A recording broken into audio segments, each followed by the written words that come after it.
Hace algunos años atrás se hablaba del arte de contar historias. Incluso se enseñaba.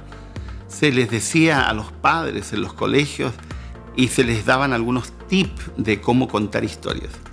Hoy día eso se está perdiendo. Y al perderse, se está perdiendo algo muy importante, que es la conexión con los hijos. A los niños, incluso a los adolescentes, les encantan las historias. Y deberíamos nosotros aprovechar las historias para que las historias puedan transmitir los valores que nosotros queremos que nuestros hijos tengan. Una forma es que tengamos en nuestro hogar libros de historias. Hay muchos en el mercado, en librerías cristianas también pueden encontrar libros donde escritores se han dado el trabajo de escribir historias adecuadas para el lenguaje del niño y leerles la historia.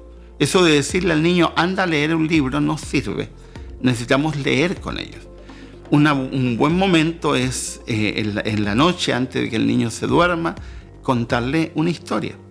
Leerle la historia. Eso crea una conexión enorme con los hijos. Yo aún recuerdo con nostalgia cómo les leíamos a nuestros hijos las bellas historias de la Biblia, y todos los días ocupábamos, mi esposa nos turnábamos, tuvimos 2 hijos, así que un día mi esposa estaba con la hija y yo con el hijo, y al otro día a la inversa, pero todos los días era leer una historia. ¿Qué gracia tiene la historia en la mente del niño? Una historia narrada, no una historia de internet o una historia vista en un video, sino una historia narrada. Lo que crea es capacidad de imaginación, creatividad, uso del lenguaje, aprendizaje,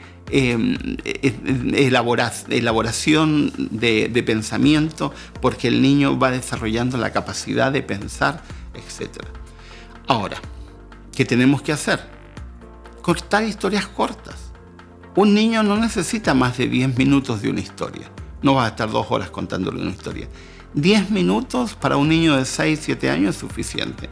Para un niño menor, 5 minutos. 5 minutos es suficiente. Para un adolescente, más largo, 15 minutos. Pero no más que eso. Es leer la historia, preguntarle luego de la historia qué te pareció, qué crees. Ahora, normalmente si desarrollas el hábito de leerle historias a tus hijos, los niños te van a interrumpir, te van a ir preguntando, ¿y mamá qué es eso? Papá, ¿qué es esa palabra?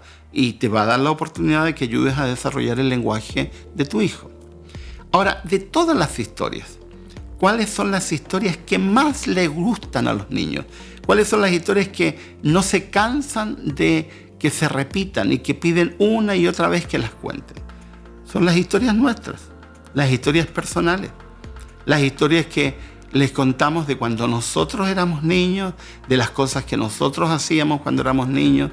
El otro día estuvimos almorzando y la familia que vino a casa tenía 3 niñas, y una de ellas, la más grandecita, 10 años, le dice a los padres, cuéntanos cuando ustedes se conocieron.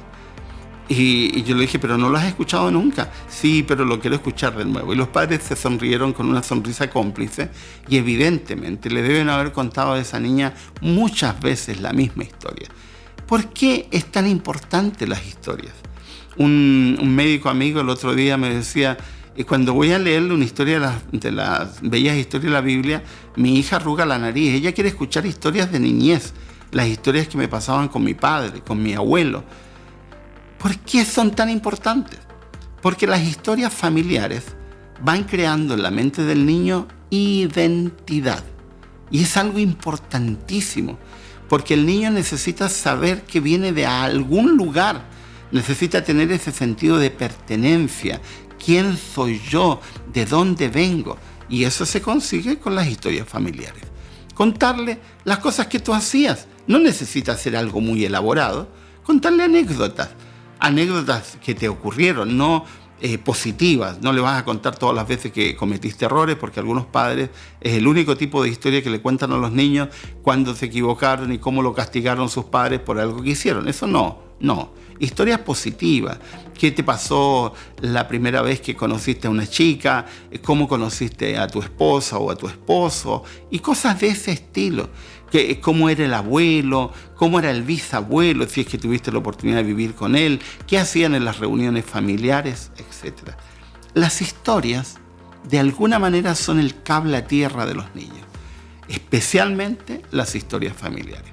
Si no tienes muchas historias y no sabes mucho qué contar porque tienes una familia muy corta o no tuviste muchas experiencias, bueno, lee historias, compra libros de historias, los hijos van a estar encantados y tú tendrás una conexión emocional con ellos que será impagable y que finalmente generará no solo nexo contigo, sino creatividad, imaginación, uso del lenguaje. La historia es importante, así que hoy día a leer historias.